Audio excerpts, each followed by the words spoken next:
Well, good morning, guys. It's Pastor Andy. Today is July the 17th, and we're still in Psalm 119. We're looking today at verse 81 down to verse 88.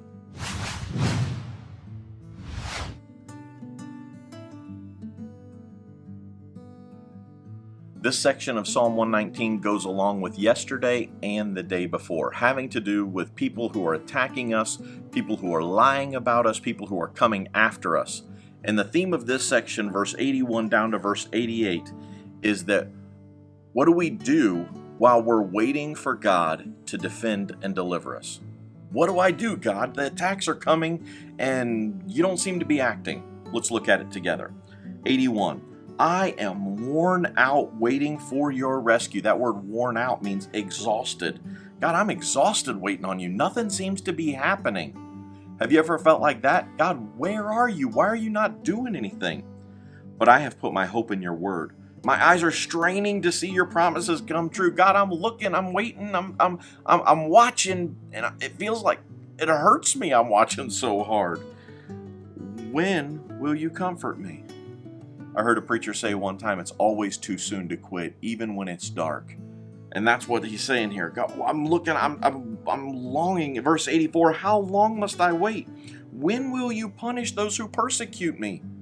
And what we have to do while we are waiting is we have to have faith and peace, knowing that God's timing is always perfect.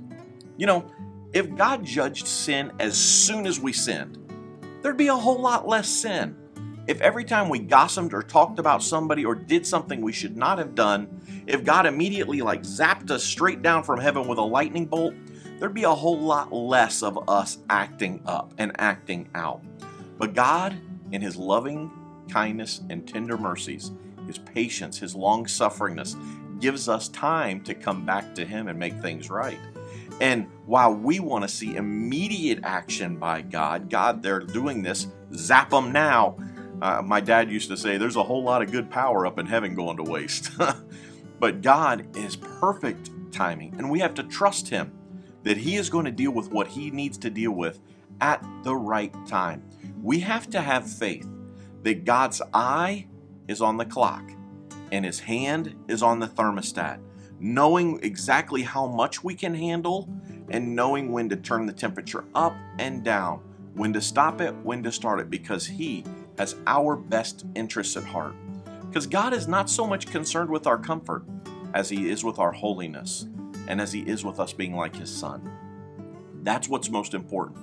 So He will do things to cause us to become more like His Son. So what do I do while these people are, I can pray, God, verse 86, all your commands are trustworthy, protect me from those who hunt me. God, please protect me from these people. We can pray like that, but we must have faith and we must have peace, because during these times, God is in control. I should never allow someone else to have so much power over me that they take my peace away from me. No one should have that kind of power except for God. I should never give the power to have a bad day over to someone besides God. Well, they talked to me this way. Well, you gave them power over you to be like that. Well, they treated me this way. Well, take the power back. Don't let them have the ability to ruin your day because of something that they say or something that they do. Don't let people have that kind of power over you. And I'm preaching as much to myself as I am to you right now, because I tend to take things personally. And when people attack me, it hurts. I'm a pretty sensitive person. I may not look like it, but I really am. I took my son's in Kentucky right now, spending time with my family. And we got up at 4:45-ish to get to the airport in time for him to catch his flight into CVG, to Cincinnati Airport. And when I put him on the airplane, I teared up. I was struggling a little bit, knowing I wasn't going to see my little boy, who's now 6 foot tall just about, and 13 years old, for 2 weeks. And I'm a pretty sensitive person. When people come after me, I tend to take things more personally than what I should. But what I have to do is remember, we battle not against flesh and blood. People are never our enemies.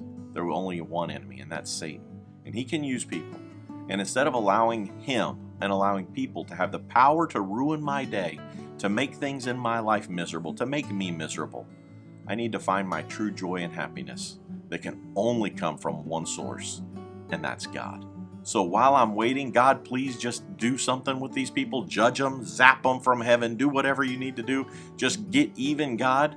While I'm waiting for God to judge and while I'm waiting for God to deliver and defend me, I need to have peace, knowing that He is in control. His eyes on the clock, His hands on the thermostat, and He's got it all under control. And I need to have faith that He is going to do what's right and that He's working all things for good in my life to make me better, to conform me to the image of His Son, to make me more like Jesus. So I hope you'll get into this chapter, get into this section, and read it for yourself and see what God has for you. And until tomorrow, God bless you and have a great day.